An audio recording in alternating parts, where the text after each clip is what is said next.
I am packed and ready to leave, so I've got some time to write all this down. Grandpa's talking with the 2 trucks that just pulled up, still waiting on the last one. Then we're headed north. For now, I've got time to kill. I always meant to do this, and it's officially now or possibly never.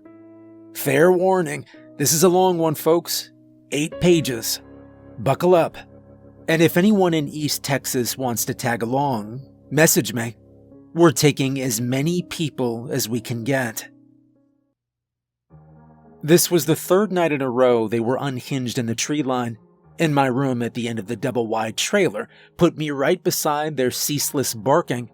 I peered to the left as my thumb unlocked the iPhone screen on the nightstand. 1:30 a.m.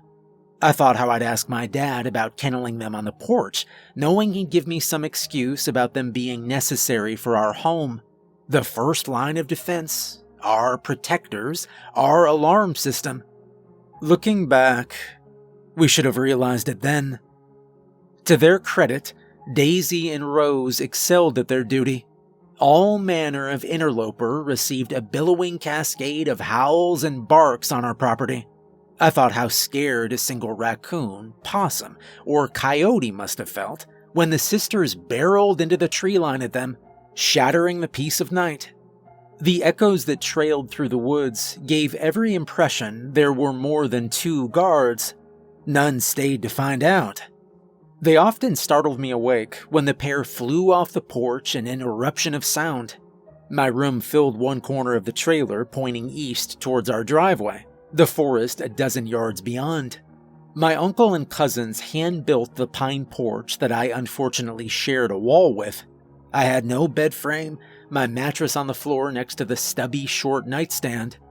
Over the years I'd learned the pattern of footsteps both inside our trailer and the outside porch. I could feel them. The heavy boot-clad stomps of my father, the dainty steps of my little sister, the multiple light paws as the girls returned from driving off a would-be invader. I could identify everyone by their steps. The dog's normal process was broken these last few nights. Normally, once an intruder was identified, one of them would sound off.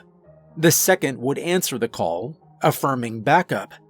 Together, they would drive with speed and resonant fury towards the enemy. They charged the trees.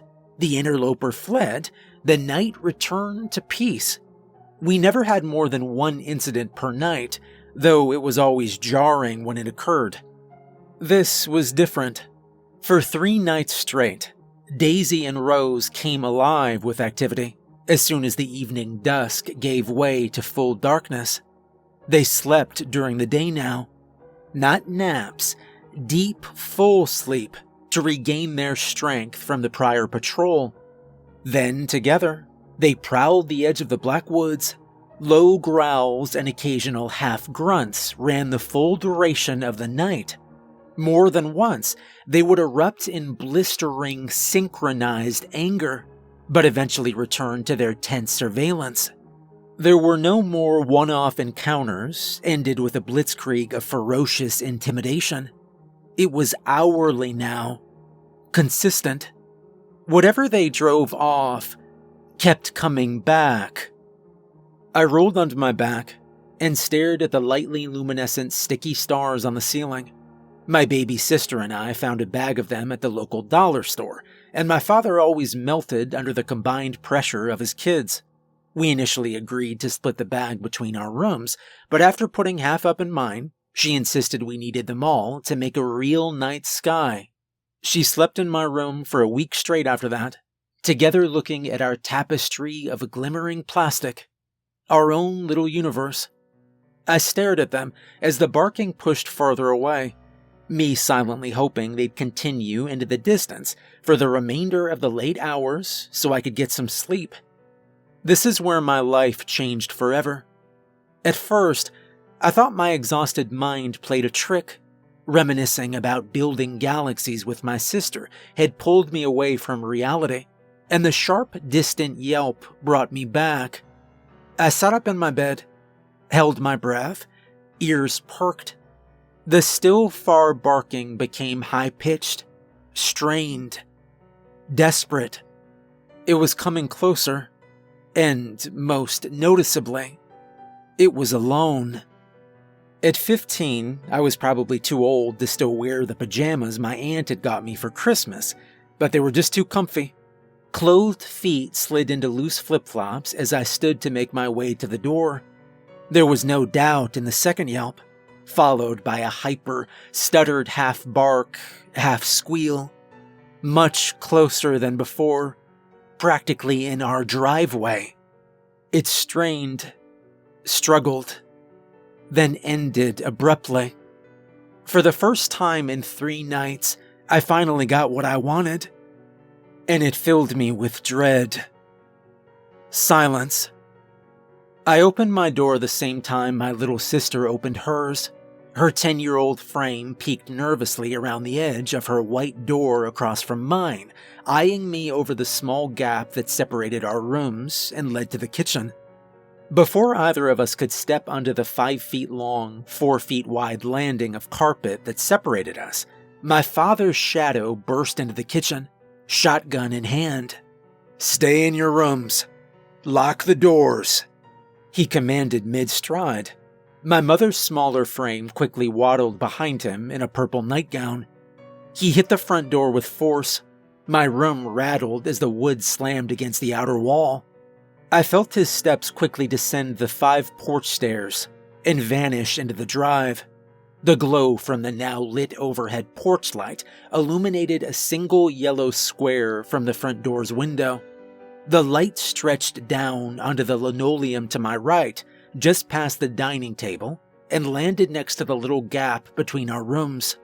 Mom's shadow appeared in it a moment later, and I heard every lock we had latch beneath her worried fingers. "Mommy?" my little sister asked with a child's innocence.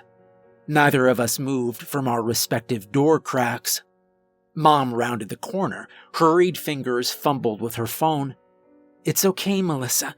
It's gonna be okay," she said. She lied. It's hard to describe that square of light on the kitchen floor next to me, how it's burned into my memory. The front door was just around the corner from my room. It'd be easy to take 2 rights and walk straight outside. To see the situation with my own eyes, to no longer linger in that tense confusion, I would not be able to see anything from the only window in my room, which faced south on the long side of the trailer. Curiosity began to get the better of me, but I stayed. Mom walked into my sister's room, attempted to comfort her and guide her back to sleep. As the oldest, I received no such consideration, though I stood there a long while as if expecting it. I could see their shadows moving inside Melissa's room, could hear their worried whispering. My heart sank when I felt the first step of the porch bend downward. The thought of it being my father vanished, as the weight warped and popped the boards underneath its mass. My breathing halted again, but this time not by choice. Instinct froze me in place, paralyzed everything. A second, heavy footstep cracked the 3rd board, completely skipped the 2nd. I stared at that golden square of light next to me. Anticipation and fear grew in equal amounts. The 5th porch step protested next. The boards buckled and twisted beneath monstrous weight. The contrast is what haunts me the most, I think.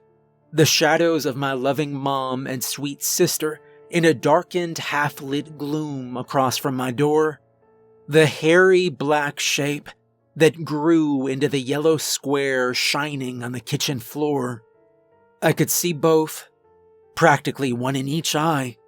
Comfort and love, unknown and horror. Things I cherished, and a thing I feared. Even from the silhouette, I could tell the hair was coarse and all-encompassing. A large cone-shaped head rose from wide shoulders. I couldn't tell if it had a neck. Not much taller than my father, yet horrifyingly heavier. It faced through the window, unable to see any of us from the unlit kitchen and around the sharp corner. Luckily, we'd turned on no other lights, but I wasn't sure if it could hear their muffled conversation, as quiet as it was. I found some courage at that, slowly opened my door wider, prepared to sneak over to them and lock ourselves inside Melissa's room together. I heard a guttural low growl, and somehow, I knew it was annoyed. It turned to its side, looked up. The shadow of its face was long, too long. What looked like large eyebrows fell into a flat nose, and a jaw that extended well down to its chest. I couldn't see the rows of teeth therein, but I knew they were there. I couldn't think of a single animal with a large oval-shaped head like that. Not even a mythical one. With the twin sounds of a small grunt and glass breaking, the light from the porch vanished. The kitchen plunged back into near-complete darkness, taking the yellow square with it. I heard my mom and sister pause, finally aware something was out there. If they tried to look now, it would see them. I had to prevent that.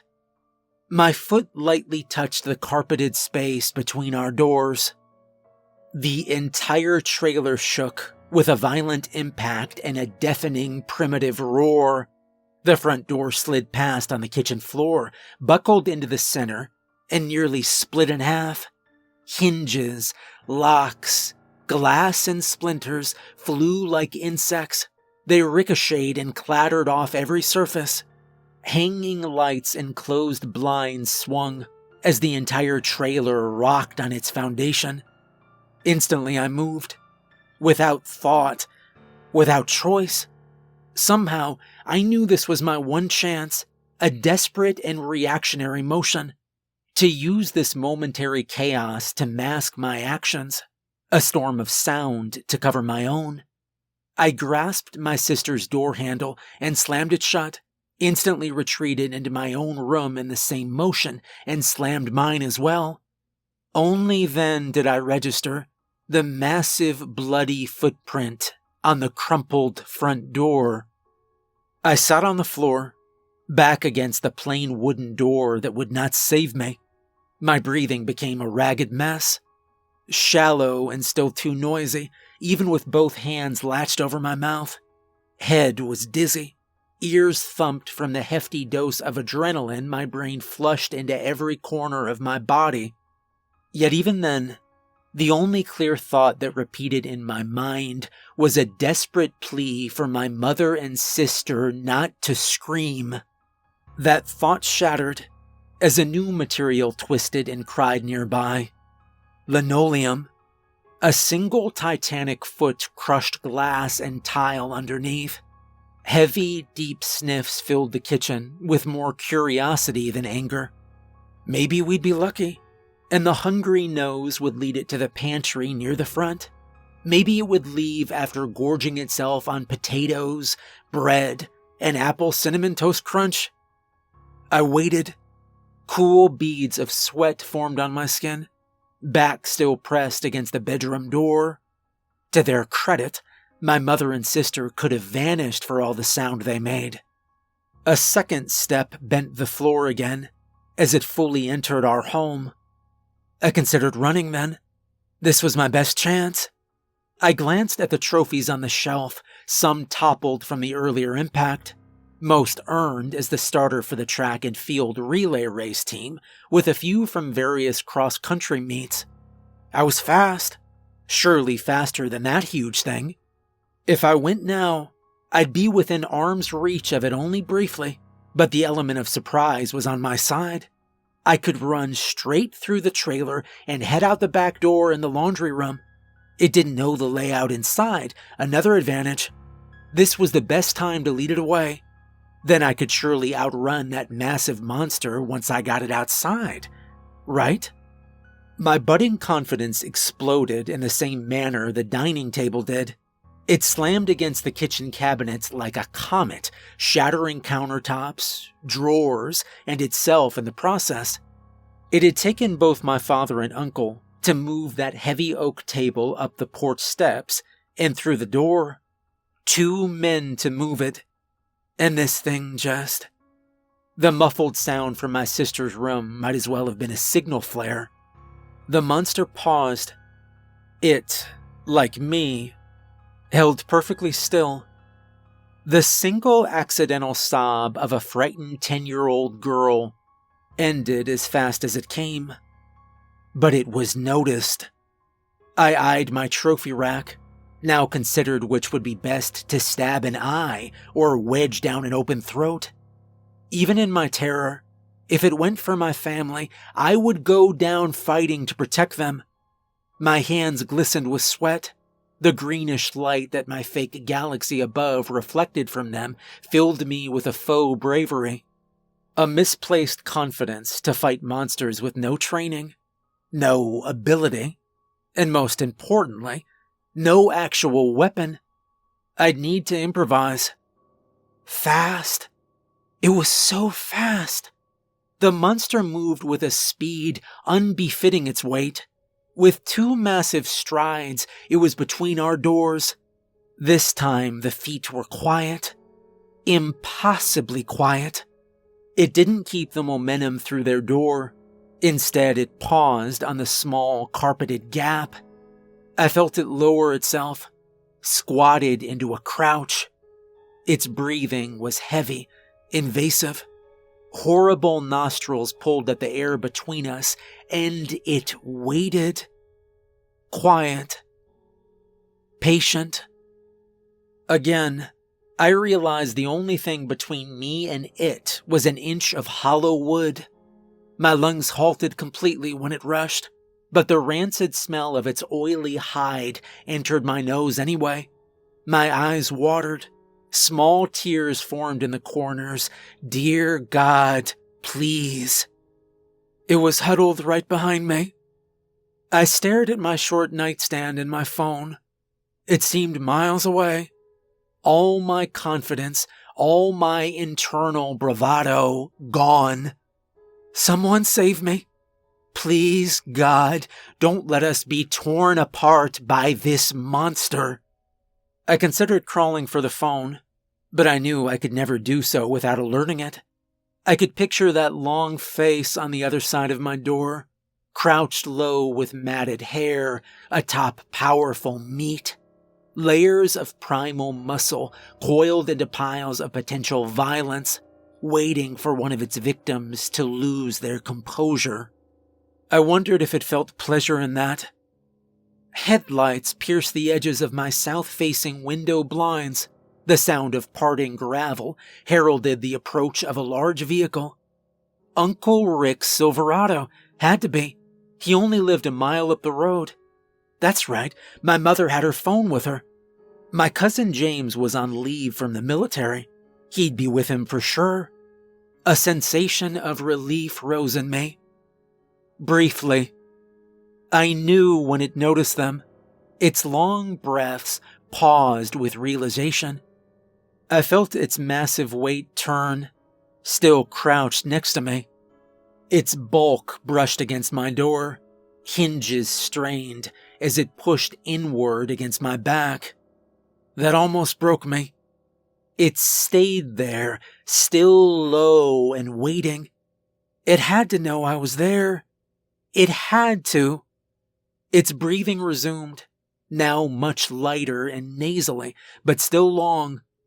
I planted my palms slowly and silently into the carpet with one of its inhales, trying to mask my movement. I rooted my trembling limbs to the floor, tried to prevent them from shaking the wood behind me. God, we were leaning against the same door now. 3 distinct slams echoed outside. An extra person I didn't expect. Good. A mumbled conversation grew ever closer.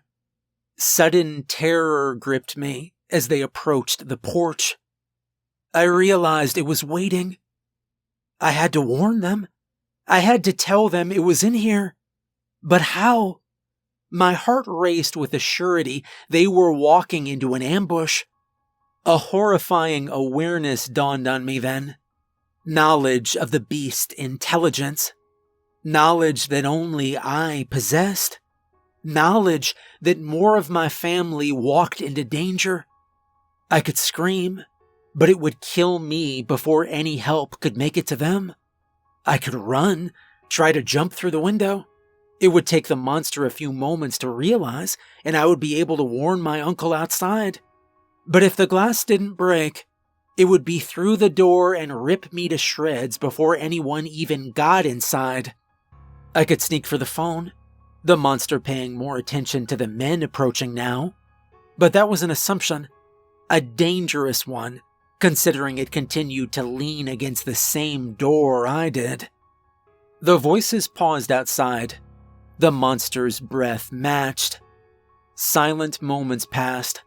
Then the first boot hit the wooden step. It apprehensively approached the darkened, shattered doorframe on the porch. It was horrifying how lightweight that boot was. 2 others ascended behind the first. 3 men in total. I could picture the raised rifles in front of scanning eyes, unsure if there was even a threat left, wondering if it was a bear or a mountain lion, none of them dreaming of the monstrously strong beast awaiting them inside, ready to strike. I was running out of time. They were all going to die.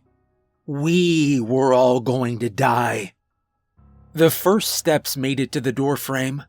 Uncle Rick's voice whispered, "Holy shit." His boot crunched the shattered glass as he entered our kitchen cautiously. The monster took a deep, quiet inhale, lungs filled with fuel to slaughter my family. Chills ran down my back in waves, coldness gripped all my organs, every pulse filled with ice. Tears ran freezing trails down my cheeks, my teeth gritted in frustration. I looked up at the stars, thought of my sister, and I made my choice. I screamed. Looking back, I think I wanted to say words, but they were panicked and flighty.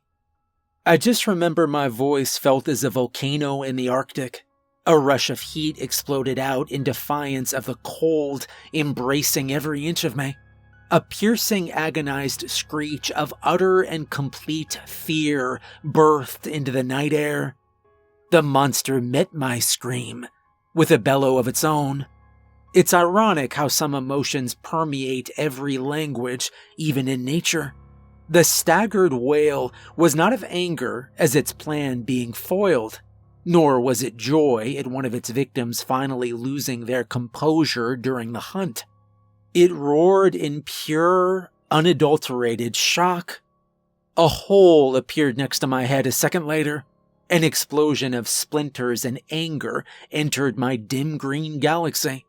Large gray fingers uncoiled from the fist they were a moment before, claws black and dirty, slick with blood still. Red, mangy hair covered the back of the hand and the entire forearm. The monstrous palm opened and swung inward towards my head. My entire body hit the ground in a curled ball. There were no more plans. There was nothing else I could do. I'd cast the die now. I did all I could. 2 of its fingers found purchase in the loose fabric of my pajamas. Panic racked my everything as they curled into a grip. I pressed my back to the bottom of the door, screamed again. This time I was answered by a gunshot. Most people only know guns from movies.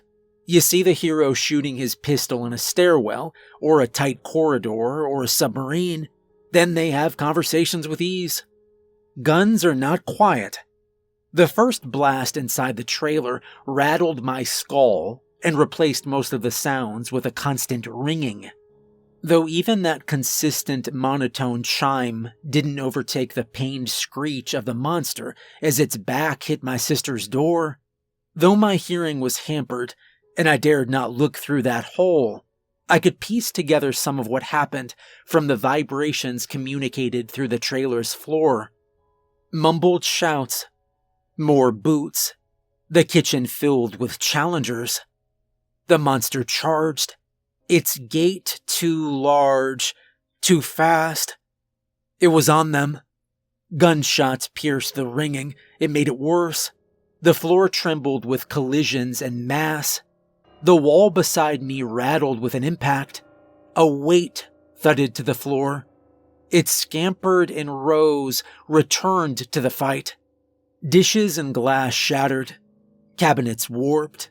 Chairs broke, as did bones.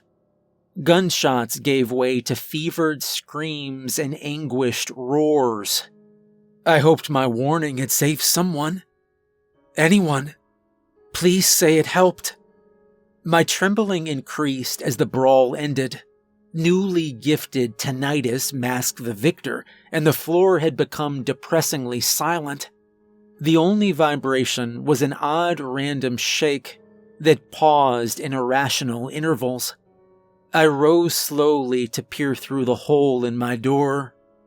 What little I could see of the kitchen was destroyed, nearly every inch slicked in bright blood. The metallic tinge overwhelmed my nostrils. A large bloody splotch adorned the ceiling, red handprints on each side. One tan work boot laid on the counter, with 2 jagged, splintered bones still in it. Cabinets hung from the wall, or were missing entirely, and a destroyed stool lay in a heap on the stovetop. A mangy red form rose from the other side of the small island, coarse, ragged hair now matted in blood. It faced away from me, twisted and jerked. A horrifying rip pierced the ringing in my ears. The monster dropped something heavy on the kitchen floor. It landed with a flat, permanent thump. It stood to its full height slowly, and I could see its long gray jaw move as it chewed. Yet it seemed to wobble, reeled slightly. For the first time of the night, its footing felt unsure. As it turned back towards me, I ducked in realization. A promise from before, a vendetta not finished. It had won, and now it was time for revenge on the small creature that started it, that ruined its crafty ambush, was to blame for every bit of damage and pain it felt now. Panic overtook me, sobbing tears now a constant fight to keep silent. It was going to kill me. I was sure. It was going to eat me. The massive foot landed with wetness, blood so thick on the kitchen floor I could actually feel it. A second, less sure step landed after that, but to my surprise, it was headed towards the front door. It staggered, planted full weight behind each exhausted step. One footfall crunched glass near the doorway, then heavy knees collapsed down into tile. It held there a moment, then toppled forward, shaking the outer porch with the bulk of its torso, landing with no resistance. Half inside, half outside, its ragged breaths large enough to vibrate through the floor now. Then, stillness.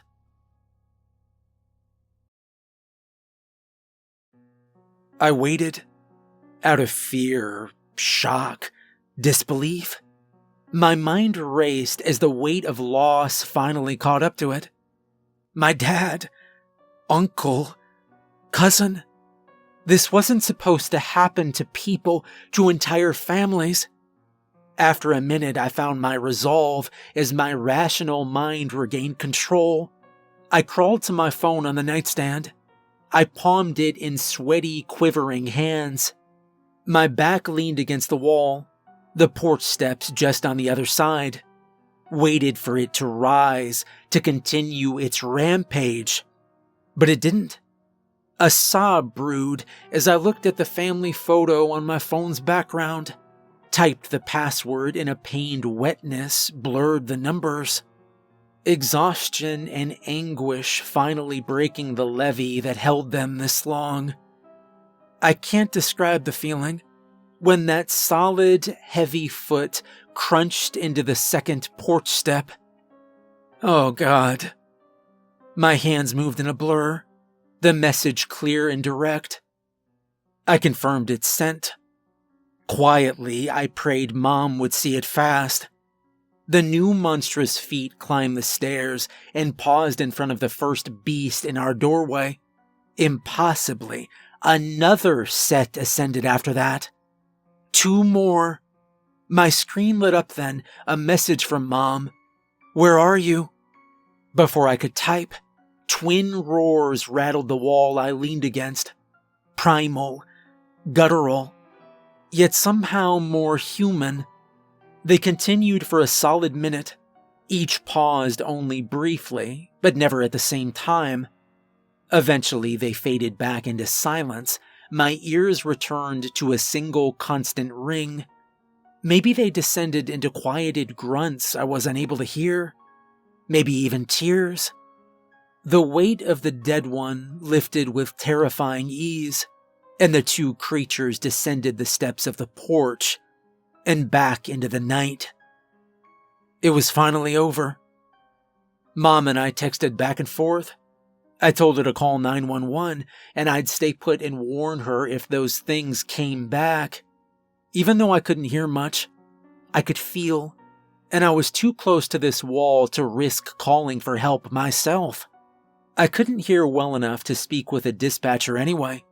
She texted me back that she'd reached several family members and the police were already on the way. Looking back, she made the right choice. If she'd panicked and called herself, we'd all be dead. A half hour went by before I had the courage to move to Melissa's room. I was finally sure they were gone. My mom sobbed uncontrollably as she hugged me tighter than she ever had. I told her and sister to not go out there. They didn't need to see any of that. Neither protested. Even traversing the tiny gap between our rooms scarred my heart forever. James's body was crumpled against the end of the island. One arm missing at the shoulder. Both orbital sockets replaced with a long, horizontal gash. His bottom jaw hung by one joint. I didn't see my uncle, or whoever the third person was. I didn't want to. I didn't want to go look for my dad, or Daisy, or Rose. I shut the door to the carnage, retreated in with my mom and sister, crouched in the corner with them. Fear, grief, and injustice felt in silence for so long finally received voices. We bawled in huddled anguish, the pain of living, the guilt of surviving. We wept in victorious misery. It's been 1 year. 3 things happened after that night. My baby sister lives with family in Seattle. My mother hasn't been sober since. And I've spent every day at Grandpa Murphy's, my father's father, a retired sheriff, military vet, and self-proclaimed gun nut. He's taught me everything about him. Shooting, cleaning, sighting, calibrating. He got me a Remington 20-gauge shotgun for my 16th birthday. I'm ready to put it to use. I suppose you want to know the count. Everyone does. Dad was dead. I didn't hear how, didn't care to. My Uncle Ricky, my cousin James, and one of his military friends. I feel bad I forgot his name. All closed casket funerals. All heroes I never got to thank. Braving something monstrous and violent, while I hid away, worthless and pathetic, laying in a ball as they died. Every single night, I hear it breathing next to me. Every single night, I get to relive the screams, hear them die, feel them die. I lay there every time, doing nothing. Maybe something as simple as grabbing its leg would have saved one of them. Maybe stabbing it with a relay race trophy could have saved them all. Well, I'll never be helpless again. I dropped out of school after that. They had me on several medications I've stopped taking. They took my edge off. They made me dull. I've been training with Grandpa. Even in retirement, he's maintained his fitness, still able to march up and down mountains on his bi-monthly hunting excursions I've been joining him on. We've practiced with rifles, small arms, close-quarter fighting, and several months of Krav Maga. The last one is more for fitness and good for a young man to know, Grandpa says.